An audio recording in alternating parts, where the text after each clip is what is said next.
Hello everyone, a very warm welcome to this session of current affairs. कैसे हैं आप लोग? अगर तैयारी अच्छी चल रही है तो बहुत बढ़िया।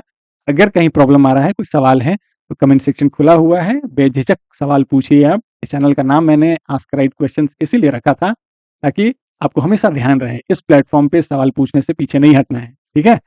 और जो लोग पहली बार मुझे देख रहे हैं, मेरा सेशन पहली बार देख रहे हैं, मैं उनको बता दूं, मेरे चैनल पे और भी करंट अफेयर से रिलेटेड वीडियोस अवेलेबल हैं। ये मार्च महीने का आखिरी वीडियो है। इसके आगे आने वाले महीने में भी करंट अफेयर के वीडियोस बनाए जाएंगे। आप चैनल को सब्सक्राइब कर सकते हैं। Thank you. देखिए आगे आज का टॉपिक क्या है, हम देखते हैं। कैंसर से रिलेटेड टॉपिक है ये हमारा। 1.4 मिलियन केसेस कैंसर के हर साल देखे जाते हैं हमारे देश में। 1 मिलियन का मतलब होता है 10 लाख। तो 14 लाख केसेस हर साल देखे जाते हैं, जिसमें से 2 लाख केस जो हैं वो ब्रेस्ट कैंसर के होते हैं। अभी हम डिस्कस क्यों कर रहे हैं? ब्रेस्ट इमेजिंग सोसाइटी इंडिया नाम की एक सोसाइटी है, जिसका रजिस्ट्रेशन हमारे देश में, जो भी सोसाइटी बनती है उसका रजिस्ट्रेशन होता है, और वो रजिस्ट्रेशन होता है 1860 के एक्ट के अनुसार। तो ये ब्रेस्ट इमेजिंग सोसाइटी जो है, इनका कॉन्फ्रेंस हुआ अवेयरनेस के लिए, जिसमें डॉक्टर्स, एक्सपर्ट, सोशल एक्टिविस्ट्स सभी लोगों ने पार्टिसिपेट किया। बिसिकॉन, जिसका नाम है breast imaging society India conference, con का मतलब कॉन्फ्रेंस। इसका थीम क्या था? Advancing knowledge, enhancing care. ठीक है। अब ब्रेस्ट कैंसर जो होता है, ये मेल और फीमेल दोनों में पाया जाता है। तो ये कंफ्यूजन कभी नहीं होना चाहिए। अगर स्टेटमेंट बेस्ड सवाल आते हैं तो आपको हमेशा ध्यान रखना है कि ब्रेस्ट कैंसर मेल और फीमेल दोनों में पाया जाता है। सर्वाइकल कैंसर जो होता है वो सिर्फ फीमेल्स में पाया जाता है। ठीक है। इसमें क्या होता है? एबनॉर्मल सेल का ग्रोथ होता है जो अनकंट्रोलेबल होता है, और बाद में फिर ये ट्यूमर का रूप लेता है। तो ये चीजें आपको ध्यान रखनी है। इसके सिम्टम्स क्या होते हैं? लम्प्स इन द ब्रेस्ट, मांस का जो ग्रोथ होता है, सेल का ग्रोथ होता है, वो गांठ बनना, या फिर ब्रेस्ट के साइज में या शेप में चेंजेस आना, या फिर निपल्स डिस्चार्ज। तो इस तरह के सिम्टम्स देखे जाते हैं ब्रेस्ट कैंसर में।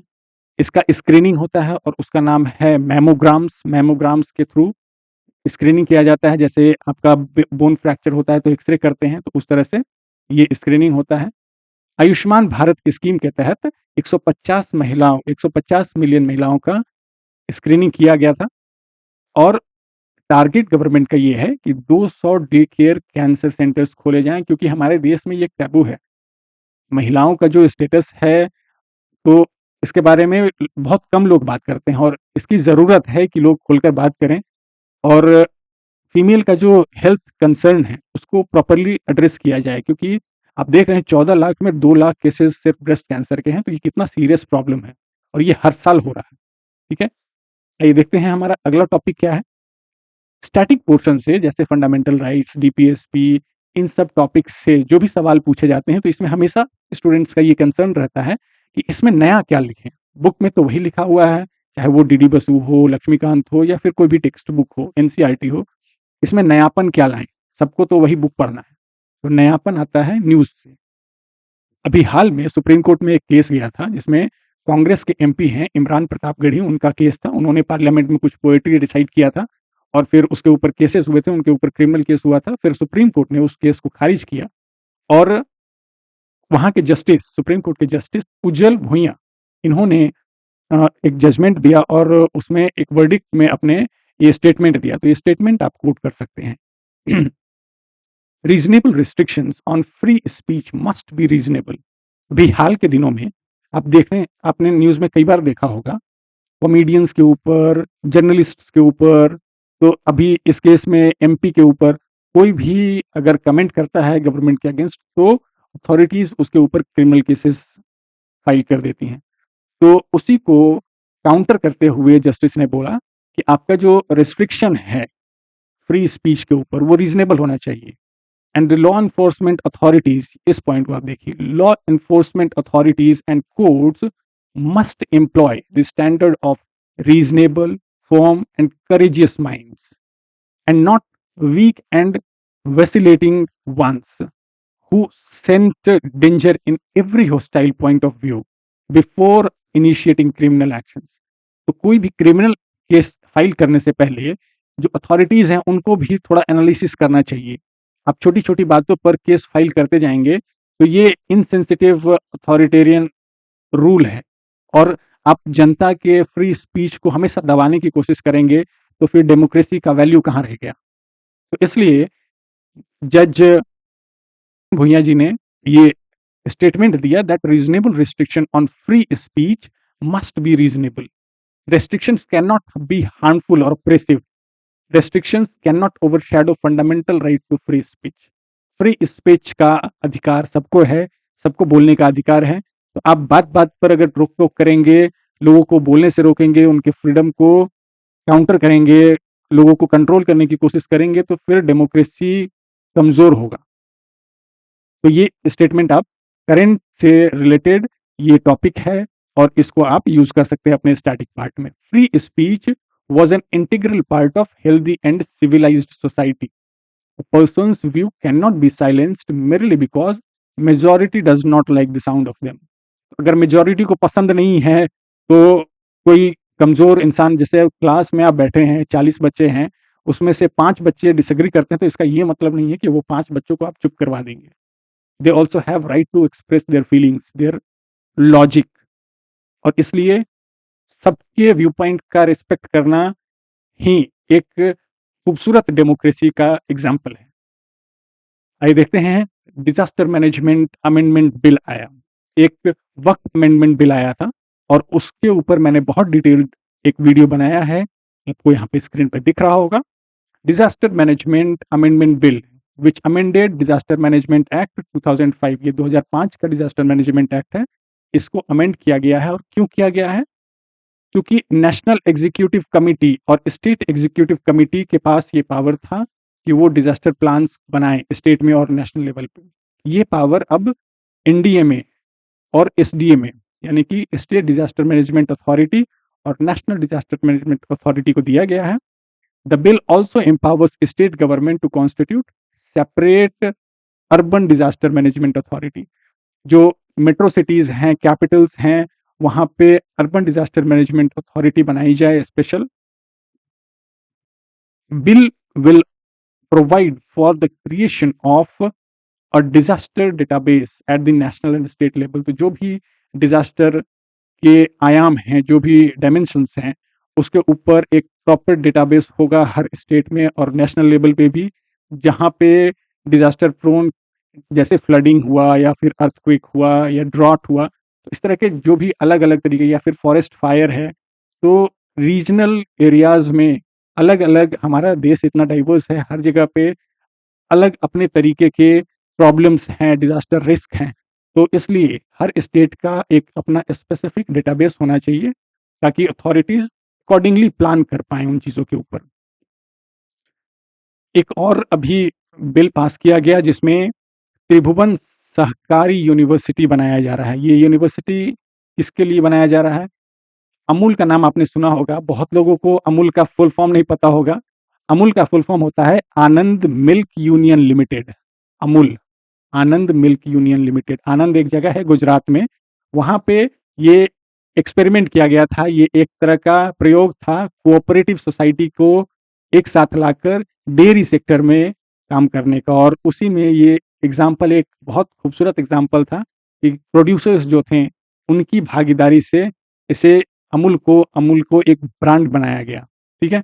तो इसी रास्ते पे चलते हुए सहकारी मंत्रालय, union home and cooperation minister Amit Shah has announced that government will launch Sahakar taxi. Sahakar taxi यानी कि जो कैपिटलिस्ट कंपनीज हैं, फॉरेन कंपनीज यहाँ इंडिया में आती हैं, इन्वेस्ट करती हैं, और यहाँ के जो यंग पॉपुलेशन है वो या तो डिलीवरी बॉयज बनते हैं या फिर ड्राइवर्स हैं. तो इस तरह से जो सर्विसेज में लोअर लेवल पे वर्क करते हैं लोग, तो इनका एक्सप्लॉइटेशन ज़्यादा होता है और जो बेनिफिट्स हैं वो ये बड़ी बड़ी कंपनियां लेकर जाती हैं. तो इसलिए गवर्नमेंट ने ये डिसाइड किया है कि एक सहकार टैक्सी चलाया जाएगा जो लोगों के कोऑपरेशन से इस मॉडल को चलाया जाएगा.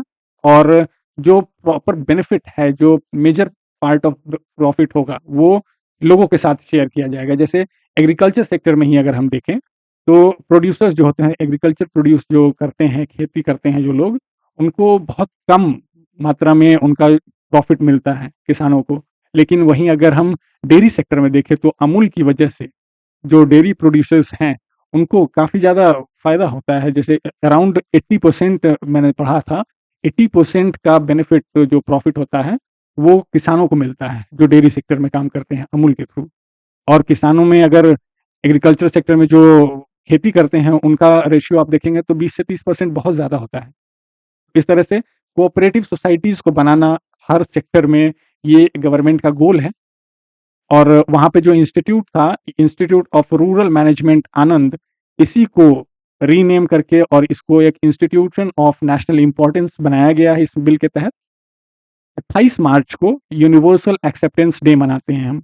एक्सेप्टेंस डे क्यों मनाते हैं? क्योंकि जो भी लैंग्वेजेज़ हैं, उनको एक्सेप्ट करने के लिए, रिकॉग्नाइज़ करने के लिए इस दिन को मनाया जाता है। This needs to ensure that languages do not become a barrier in a multilingual country। हमारे देश में इतनी सारी भाषाएं बोली जाती हैं, तो लैंग्वेज एक बैरियर नहीं होना चाहिए। ठीक है, ये स्टेटमेंट भी काफ़ी इंपॉर्टेंट स्टेटमेंट है। ये electronics information technology secretary S Krishnan के द्वारा दिया गया था। तो आप इस लाइन को भी कोट कर सकते हैं अपने आंसर्स में।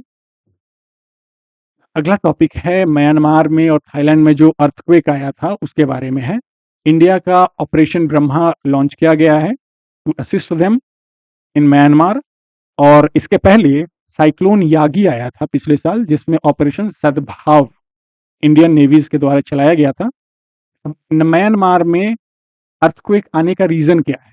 आपने ज्योग्राफी में पढ़ा होगा टेक्टोनिक प्लेट्स। तो जो प्लेट्स होते हैं ये यहाँ पे मिलते हैं, इंडियन प्लेट और यूरेशियन प्लेट का यहाँ पे मीटिंग है। और मीटिंग पॉइंट के पास ये एक सगाइंग फॉल्ट है। फॉल्ट का मतलब दरार। तो सगाइंग फॉल्ट ये म्यांमार के लैंड टेरिटरी में आता है। यहाँ पे मेन सेंटर ऑफ इम्पैक्ट था वो मैंडले में था। Indian navy has also prepared 4 ships for the humanitarian assistance and disaster response operation in Myanmar, HADR। याद रखेंगे आप इस नेमोनिक्स को। और इसके बावजूद इतने लोगों की जान गई है, लगभग 1700 से 2000 लोगों की जान गई है इसमें, फिर भी म्यांमार का जो मिलिट्री है उनका, इन्होंने अपना बॉम्बिंग नहीं रोका है। इस चीज को भी हम समझ लेते हैं इस टॉपिक के थ्रू। 4 जनवरी 1948 बर्मा, जिसे हम आज म्यांमार के नाम से जानते हैं, इसे ब्रिटिश कॉलोनियल रूल से इंडिपेंडेंस मिलता है। जिस तरह हमारे देश में महात्मा गांधी को फादर ऑफ द नेशन की तरह देखा जाता है, म्यांमार के लोगों ने ऑंग सान को अपना फादर ऑफ द नेशन माना। इनका असैसिनेशन कर दिया जाता है 1947 में। 1950 से 1960 का जो दशक था, इसे पार्लियामेंट्री पीरियड कहा जाता है। फिर 1962 में वहाँ मिलिट्री कू होता है और जो मिलिट्री पावर है वो वहाँ के पॉलिटिकल लैंडस्केप के ऊपर कंट्रोल कर लेती है। फिर 1988 में, जिसे 8888 अपराइजिंग के नाम से जाना जाता है, इस वक्त डेमोक्रेसी की मांग उठती है लोगों के बीच। लेकिन इस डेमोन्स्ट्रेशन को मिलिट्री अपने पावर से दबा देता है। फिर 1988-89 के दौरान ऑंग सान की बेटी ऑंग सान सू की पॉलिटिकल लैंडस्केप में एंटर करती हैं। इनकी बचपन की पढ़ाई दिल्ली में हुई थी और इन्होंने कॉलेज अपना ऑक्सफोर्ड यूनिवर्सिटी से कंप्लीट किया था। वहीं पे इनके लाइफ पार्टनर इनके हस्बैंड मिले थे, जो कि एक फॉरेनर थे। 1990 में जब इलेक्शंस होते हैं तो ऑंग सान सू की पार्टी जीत जाती है, लेकिन वहाँ का जो मिलिट्री पावर था इनकी जीत को रिकॉग्नाइज नहीं करता है और इनको हाउस अरेस्ट में रख दिया जाता है। फिर 2008 में नया कॉन्स्टिट्यूशन बनाया जाता है। इस कॉन्स्टिट्यूशन में और कुछ नियम लगाए जाते हैं, जिसमें वहाँ की मिलिट्री ने एक नया इलेक्शन लॉ बनाया, जिसमें ये प्रोमिनेंटली लिखा गया था कि अगर कोई लीडर कॉन्टेस्ट करता है प्रेसिडेंट इलेक्शन के लिए, तो उसका लाइफ पार्टनर जो हस्बैंड या वाइफ होगा वो फॉरेनर नहीं होना चाहिए और उस इंडिविजुअल को कभी भी प्रिजन सेंटेंस नहीं मिला हो। और इन दोनों केसेस में ऑंग सान सू की डिस्क्वालीफाई होती हैं। इनको बहुत समय तक हाउस अरेस्ट में रखा जाता है। 2021 में भी 1962 के बाद एक मिलिट्री कू होता है और जो वहाँ के सिचुएशंस हैं वो डिस्टर्ब बने रहते हैं। जो वहाँ के एथनिक ग्रुप्स हैं उनको मिलिट्री रूल बिल्कुल पसंद नहीं है, वो डेमोक्रेसी चाहते हैं अपने देश में, लेकिन वहाँ का जो मिलिट्री पावर है वो ऐसा बिल्कुल नहीं चाहता है और इसलिए हमेशा वहाँ टेंस सिचुएशन बना रहता है। इस अर्थक्वेक के दौरान भी ये चीज़ें देखी गई कि लोग मर रहे थे, फिर भी बॉम्बिंग्स रुक नहीं रही थी। एयरफोर्स का एक मल्टीनेशनल एयर एक्सरसाइज हो रहा है ग्रीस में, जिसका नाम है इनियोकस INIOCHOS 25। जैसे हमारे देश में इंडियन एयरफोर्स है, उसी तरह ग्रीस के एयरफोर्स को हेलेनिक एयरफोर्स कहा जाता है। ये 12 दिनों का एक्सरसाइज है और इसमें इंडिया से पार्टिसिपेट करने के लिए Sukhoi Su-30 Mk1 mark 1 fighter है ये, और इसके साथ 2 कॉम्बैट इनेबलिंग एयरक्राफ्ट गए हैं। जो पहला है इल्यूशन, ये सुखोई जो है ये भी रशिया का है, और ये IL-78 ये भी रशिया का एयरक्राफ्ट है, और ग्लोब मास्टर ये C-17 एयरक्राफ्ट ये यूनाइटेड स्टेट्स के द्वारा दिया गया था। तो इनका फंक्शन क्या है? ये तो फाइटर एयरक्राफ्ट है। IL-78 ये फ्यूलिंग करता है मिड एयर में। आप देख रहे हैं 2 एयरक्राफ्ट हैं यहाँ पे, और इनको हवा में ही फ्यूलिंग किया जा रहा है इसका। तो ये टैंकर है जो फ्यूल प्रोवाइड करता है, और ये ग्लोब मास्टर C-17 एयरक्राफ्ट ये पैसेंजर्स को ले जाने के लिए एयरक्राफ्ट को यूज किया जाता है। तो ये दोनों कॉम्बैट इनेबलिंग एयरक्राफ्ट हैं, और मार्क 1 सुखोई ये फाइटर एयरक्राफ्ट है। तो ये डिफरेंस है। हेलेनिक्स या फिर हेलेनीज ये टर्म्स ग्रीस के लिए यूज किया जाता है, जैसे हमको इंडियंस बोलते हैं हम लोगों को, वैसे ग्रीक के लोगों को हेलेनीज बोला जाता है। तो जो एथनिक ग्रुप है उसको इसी टर्म से रिकॉग्नाइज किया जाता है। एयरफोर्स के बारे में जब हम बात कर रहे हैं तो एक बहुत दुखद घटना हुई थी अभी। जगुआर का क्रैश हुआ था जिसमें फ्लाइट लेफ्टिनेंट सिद्धार्थ यादव अपनी जान गंवा दिए थे।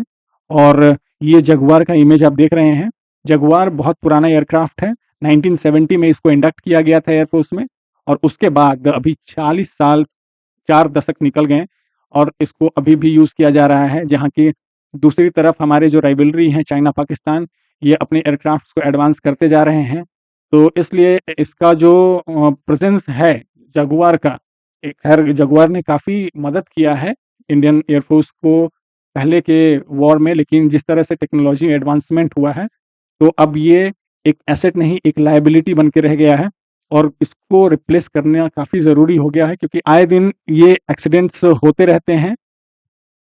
प्राइमरी इशू इसका ये है कि जो इंजन है वो काफ़ी पुराना है। Rolls Royce order MK811 engine है, ये बहुत पुराना इंजन है। इसको रिप्लेस करने वाले थे हनीवेल के द्वारा, लेकिन ये भी एक बैरियर बना हुआ है, क्योंकि सैंक्शंस नहीं हो रहे हैं, फंड्स नहीं मिल रहे हैं, कुछ एडमिनिस्ट्रेटिव ब्लॉकेज हैं, तो इसके वजह से ये अपग्रेडेशन भी नहीं हो रहा है। स्पेयर पार्ट्स मिलना मुश्किल है, पुराना एयरक्राफ्ट है, पुरानी मशीन है, तो इस और जो मिलते भी हैं तो काफ़ी कॉस्टली होते हैं, तो इससे जो कॉस्ट है वो भी ज़्यादा होता है। एडवर्सरीज के बारे में हमने बात किया, क्योंकि एडवांसमेंट्स हो रहे हैं आसपास, तो इंडिया को भी चाहिए कि एडवांस एयरक्राफ्ट एक्वायर करे, इंडिजिनस डेवलपमेंट करे अपने टेक्नोलॉजीज को, ताकि इंडिया के अंदर ही मैन्युफैक्चर किया जाए अच्छी क्वालिटी की एयरक्राफ्ट को। अगला टॉपिक भी डिफेंस से ही है।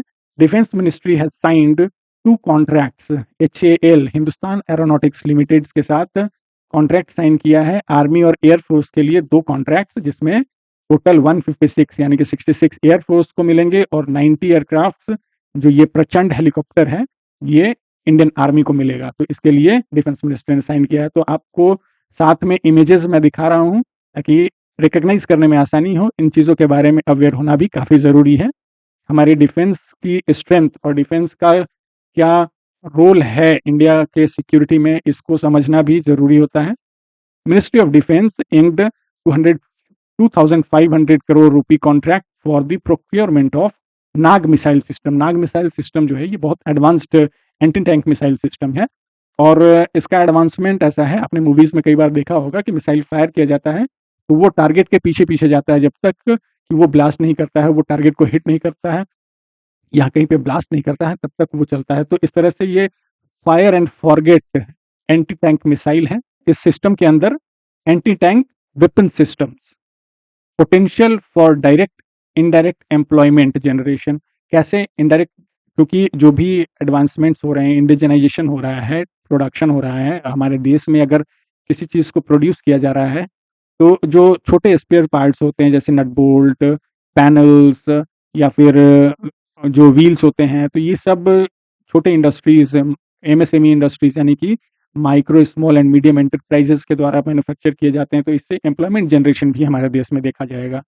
तो इसलिए इंडिजिनाइजेशन ऑफ टेक्नोलॉजी होना ज़रूरी है, जो मैन्युफैक्चरिंग है वो हमारे देश में हो, तो ये काफ़ी अच्छा है।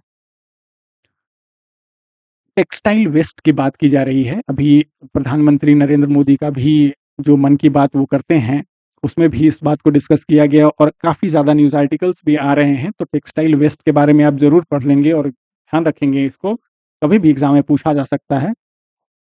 जो इंडिया में टेक्सटाइल वेस्ट होता है, ये वर्ल्ड में तीसरे नंबर पे आता है, ठीक है? थर्ड है जो जनरेट होता है टेक्सटाइल वेस्ट। जो कपड़े हैं हम जो पुराने हो जाते हैं उनको ऐसे ही फेंक देते हैं, कोई यूज़ नहीं होता है उन कपड़ों का। तो वैसे वो वेस्ट मटीरियल सस्टेनेबल एनवायरनमेंट के लिए अच्छा नहीं है। सस्टेनेबल एनवायरनमेंट के लिए चाहिए कि आपके जो भी वेस्ट प्रोडक्ट्स हैं उनको प्रॉपर तरीके से मैनेज किया जाए या फिर उसको आप प्रॉपर तरीके से डिस्पोज़ करें अगर वो यूज़ के लायक नहीं है तो। तो इसलिए इस फील्ड में टेक्सटाइल वेस्ट जो हैं उनको प्रॉपर तरीके से मैनेज करने के लिए इसमें काफ़ी सारे स्टार्टअप्स भी आए हैं, जो टेक्सटाइल रिकवरी फैसिलिटीज़ चला रहे हैं, जिसमें रैग पिकर्स को एम्पावर किया जा रहा है। अब शार्क टैंक जो शो चलता है उसमें भी कई एंटरप्रेन्योर्स आए हैं, उन्होंने कहा कि उनकी टीम है रैग पिकर्स की और उनके थ्रू वो चीज़ें जमा करते हैं ताकि एनवायरनमेंट के लिए सस्टेनेबल एनवायरनमेंट के लिए वो काम कर सकें।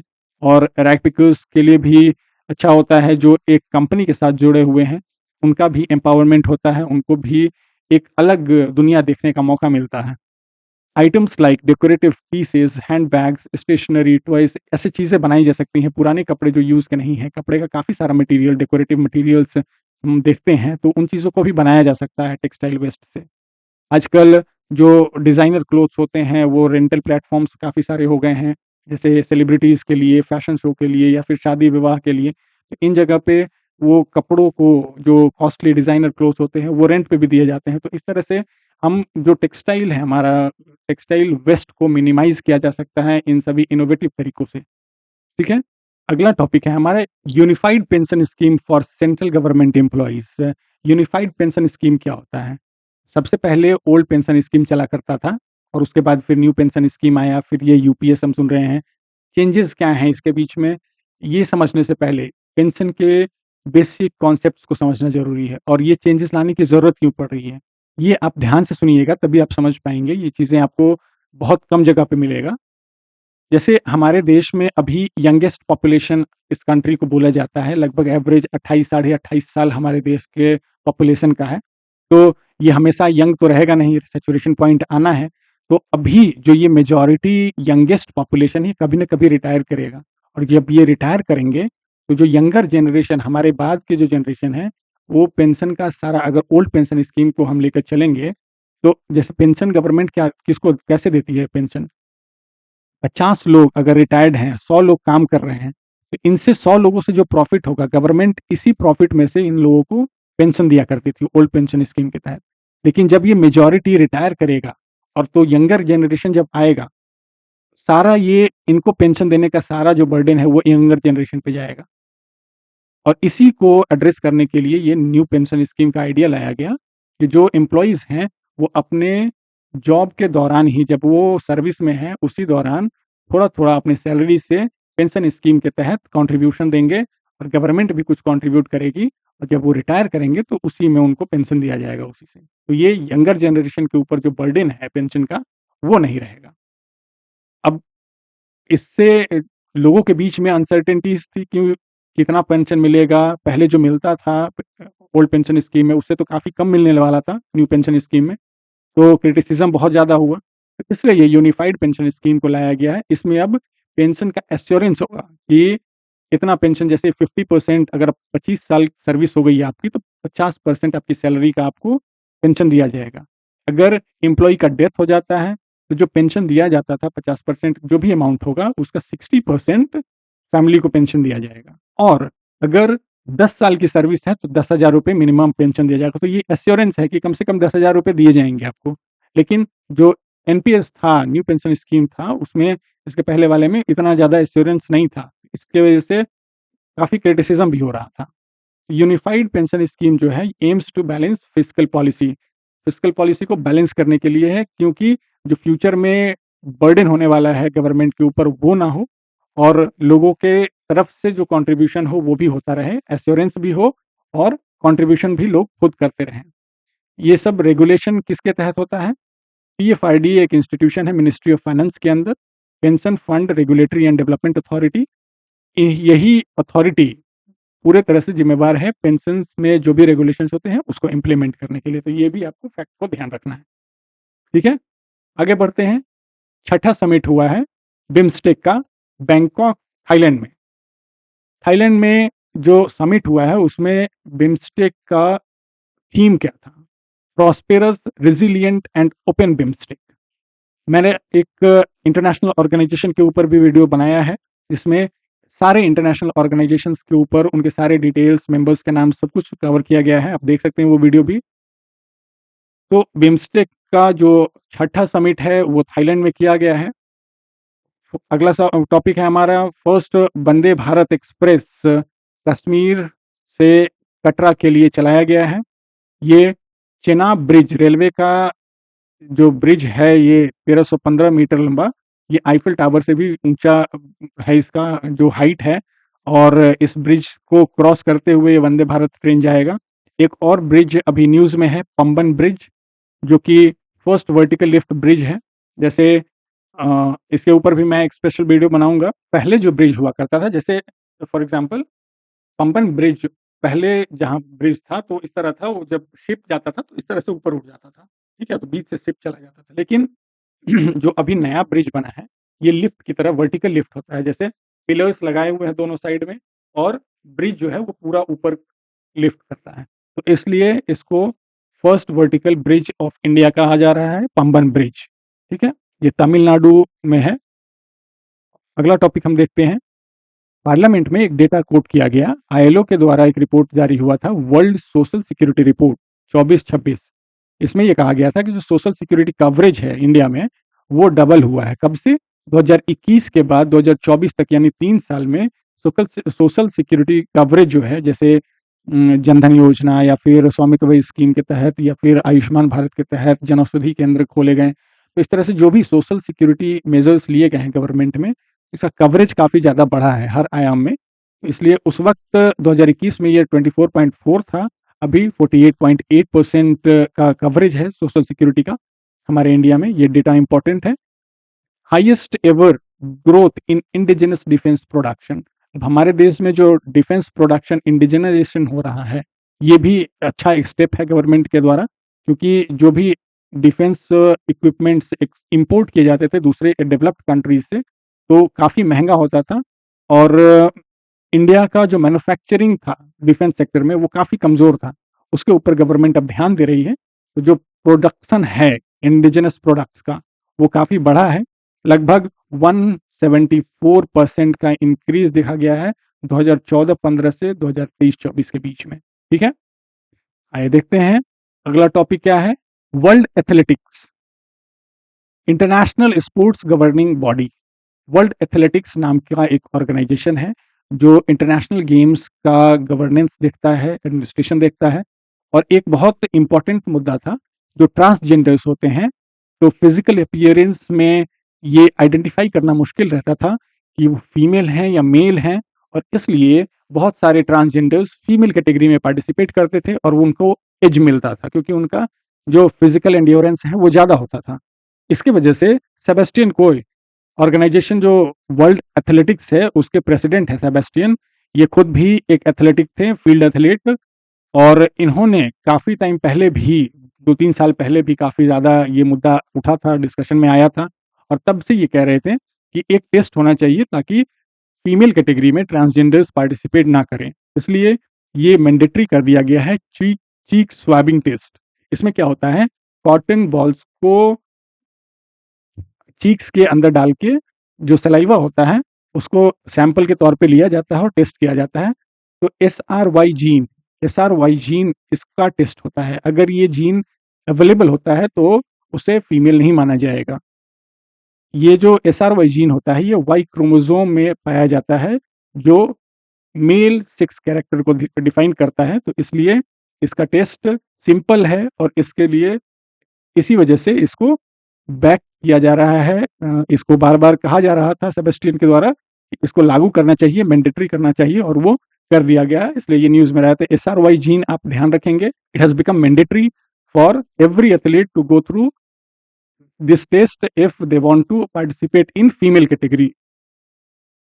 अगला टॉपिक है हमारा cyber crime coordination centre I4C, Indian cyber crime coordination centre is an initiative of ministry of home affairs.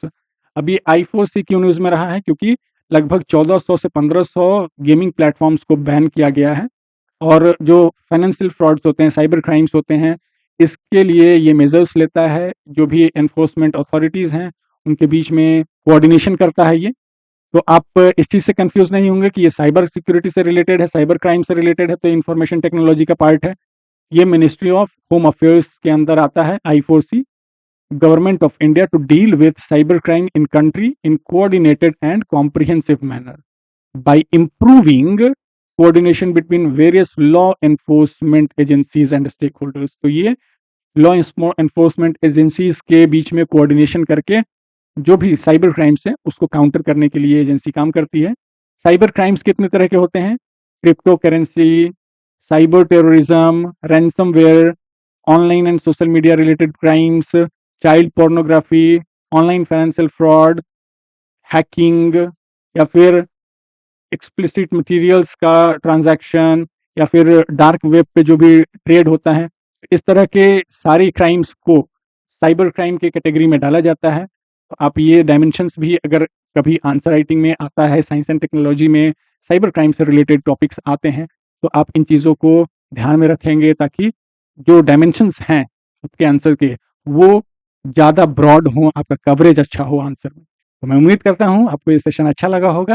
अपने दोस्तों के साथ ज़रूर शेयर कीजिएगा और इस चैनल को सब्सक्राइब भी कर दीजिए। Thank you so much for attending this. Have a good day.